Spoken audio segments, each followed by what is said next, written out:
So, there's this friend of mine who always avoids paying for meals.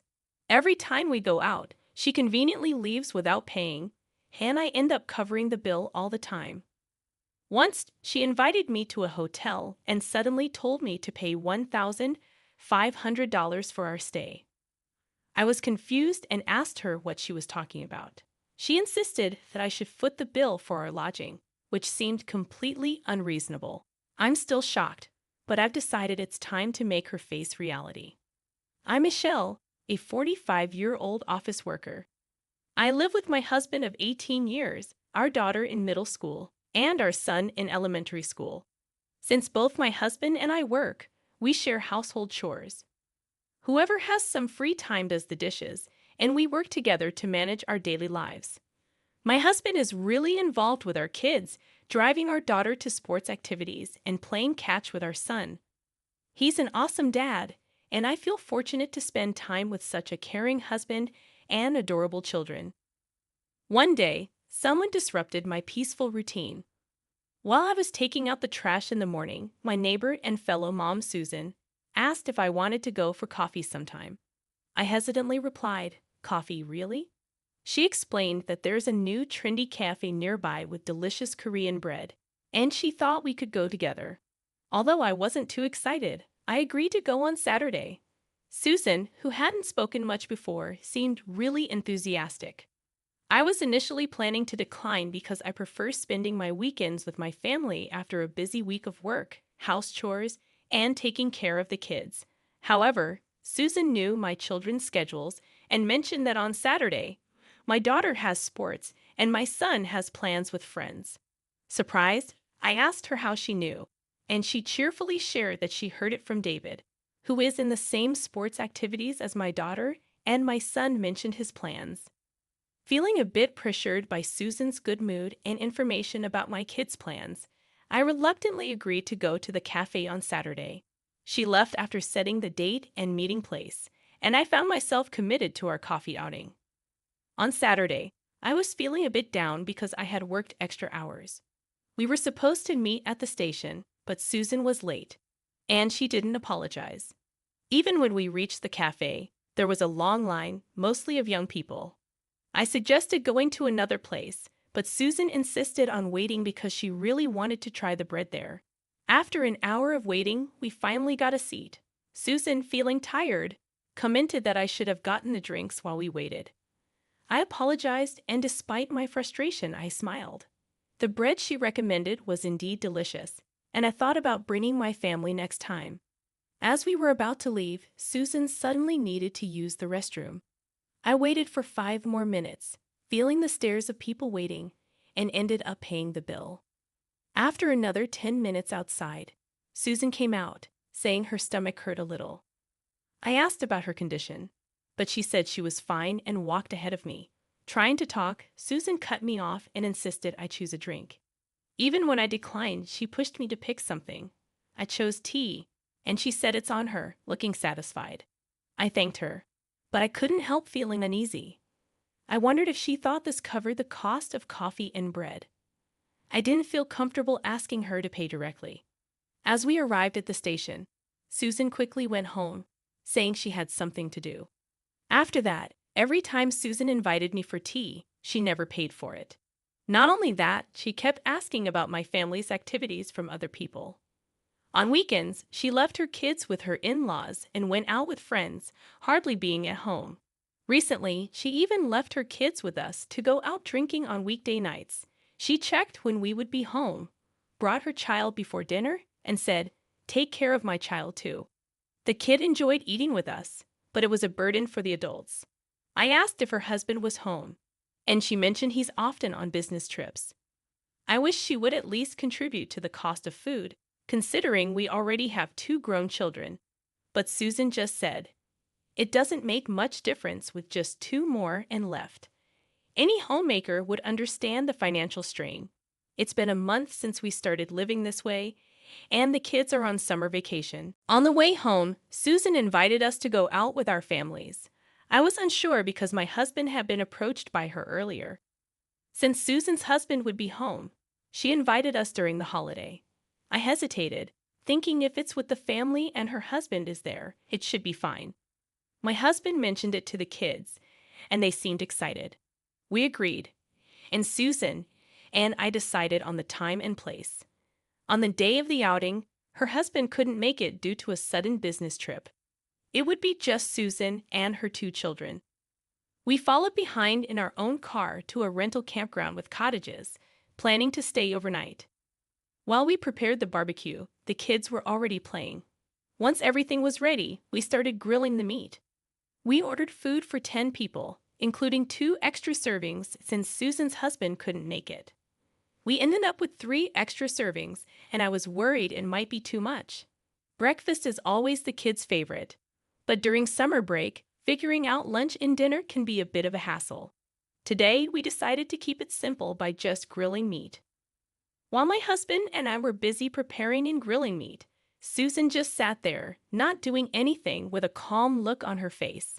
She mentioned that we need to watch the kids properly, but she only watched them from a distance.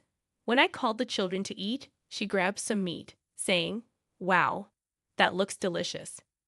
We were surprised, and Susan suddenly realized, "Oh, is this for the children?"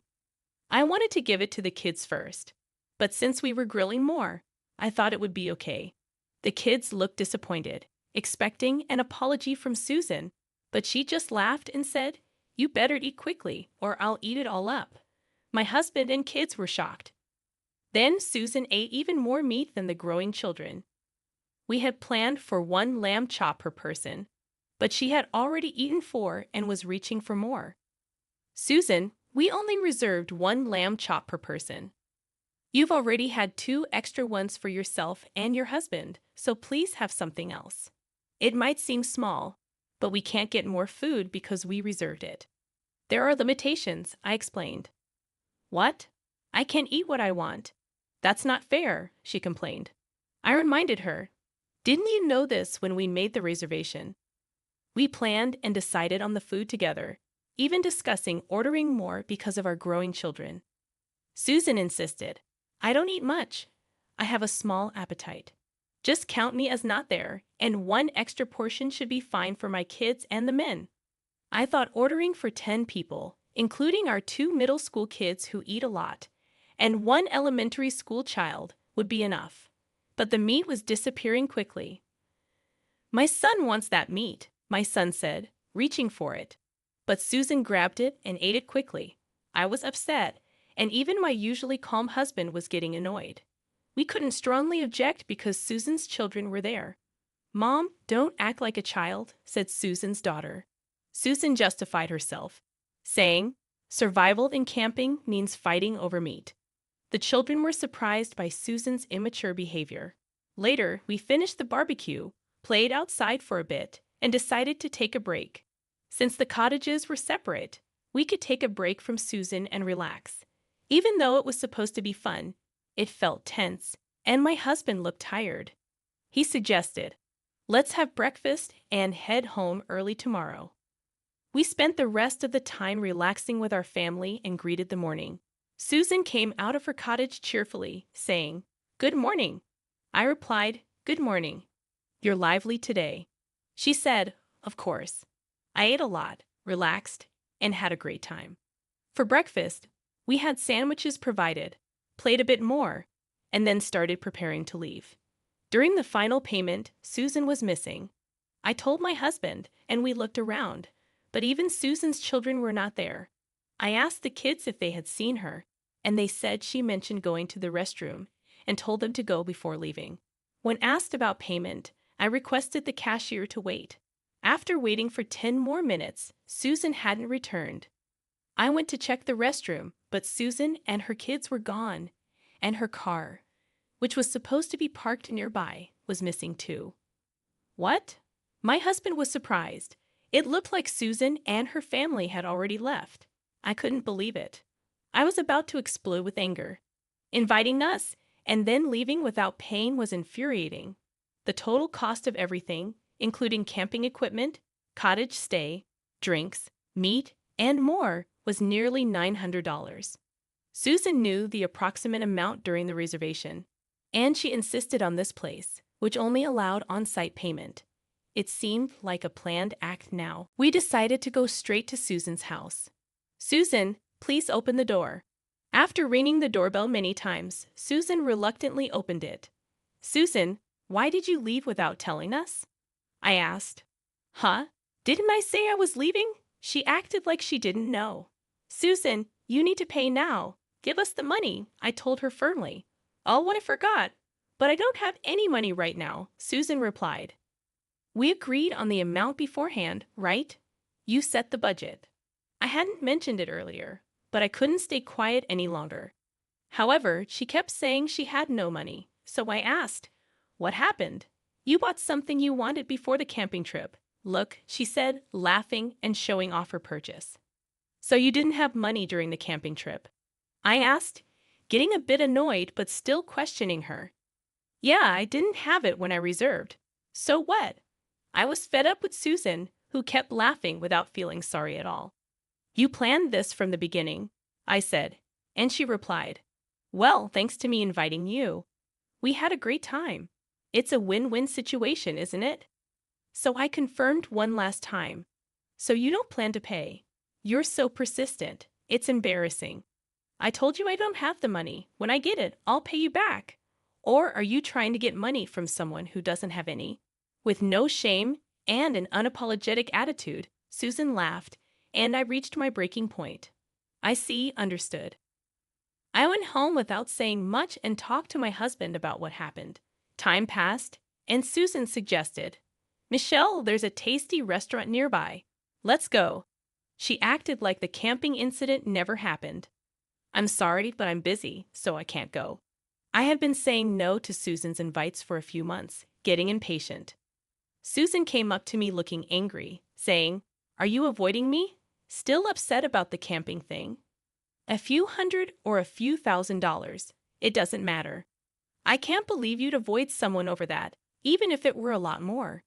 She ranted, really upset and talking fast. "Is that so, Susan? Let's plan a trip to an inn next time." I suggested going on a trip. "Huh? Oh, sure, you planned it. In that case, I'll have to check with my family." Susan became cheerful. I told her my husband gave me some alone time, thinking of a 2-night trip. When she asked if my husband would watch the kids, I said he was busy. To the unsure Susan, I said, "I plan to stay for 2 nights from Friday. If it's difficult, I'll go alone." She said she'd leave the kids with her husband's parents and join the trip. When I showed her the inn's exterior, Susan got even more excited. "I'll book 2 rooms. There seems to be space for all." I told her about the inn, and Susan started looking up things on her own. "How about I invite my friends too?" she said. So I told her I'd make all the reservations at once. A month later, it was the day of the inn reservation. Susan and her friends were at my house, looking confused. "Aren't you driving us?" "Oh, sorry, I have to stop by my in-laws, so let's go separately," I said, and Susan reluctantly agreed. We drove to the inn in different cars. "Wow, can't believe we're staying at such a nice place, Michelle." "Thanks." Everyone was amazed by the inn's beauty. "Let's enjoy our free time." Susan and her friends were having a great time, seeming to forget about me. The first day was just eating, bathing, and sleeping. After the bath, I found Susan and her friends having a secret talk. "Hey, Susan, can you really afford to stay at this expensive inn?" One of Susan's friends asked. "Yep, it's all on me," Susan bragged. "Amazing. It's over $1,000 per person per night. So generous. Then I'll turn off notifications for texts and calls and enjoy this dream world until we leave." Susan said she'd pay for everyone's stay, and everyone got excited. The next morning, they went to the spa for massages and had a meaningful time relaxing. I tried texting Susan, but she didn't read or reply. Even at night, it seemed she was having a good time. "Hello, Michelle. It's morning already," cheerful Susan called. "Ah, yes, that's right," I replied, wondering why I was stating the obvious. "You overslept, so it's your fault, right? We're going home first, so pay $155,000. Susan said something totally unexpected. "Huh, oversleep. $155,000? What are you talking about? I didn't understand what she meant. The person who comes last usually pays, right? Susan said. So I said, yeah, but I'm already home. Didn't you see my text? I had messaged Susan that I was going home. Oh, I wouldn't be looking at my phone in such an amazing place. I explained the situation to Susan. I went home on the second night because my mother-in-law wasn't feeling well. Originally, I was just picking up the kids and my husband, who were playing. But since my mother-in-law wasn't well, I left early. Why didn't you say something? Susan was angry. I told her my husband contacted me late, so I texted her. She asked about the bill, thinking I was avoiding paying my share. I reassured her, don't worry, I already paid. Oh, right, that's fine then. We just have to return the keys at the front desk and go home, Susan said, her tone calming down. Well, yes, since it's on-site payment, stop by the front desk. My part has been deducted. If the front desk did everything right, there shouldn't be a problem, I explained. You didn't pay, right? Susan asked again. No, I paid my part before leaving, so it's okay, I replied. However, Susan's next words made me uneasy. What about our part? With this question, I was sure Susan intended to make me pay. Please pay for yourselves. I heard after the bath that Susan, you were going to pay for your friends, right? Oh, well, that's... Susan stammered. You're amazing, honestly. I thought you were the worst for always disappearing when it's time to pay. So you really were going to pay back the money for the camp later. I misunderstood you, Susan. I'm sorry. I joked, building her up. Wait a minute. I cut off Susan's protest and said, tell me all about your wonderful time when you get back. See you later, and I hung up the phone. When I got home, my husband asked, are you okay? I smiled and said, yeah, I'm fine. Susan and the others had a great time. Later, Susan, who had promised to pay, somehow managed to use several credit cards. When Susan came back, she looked really bad, unlike when she left the inn. I never planned to pay, she yelled as she went home. According to what the kids heard from Susan's kids, her husband, back from a business trip, scolded her a lot. You have to earn and pay that big amount of $155,000 yourself, he said. She seemed to start working part-time. For Susan, who used to be lazy, leaving housework and childcare to others, it must be tough. She's working so hard that she has no time to rest, both physically and mentally. I don't get invites from Susan anymore, and I don't have to take care of her kids. I've been able to have a peaceful daily life. On holidays, I can spend time happily with my family, and that makes me very happy.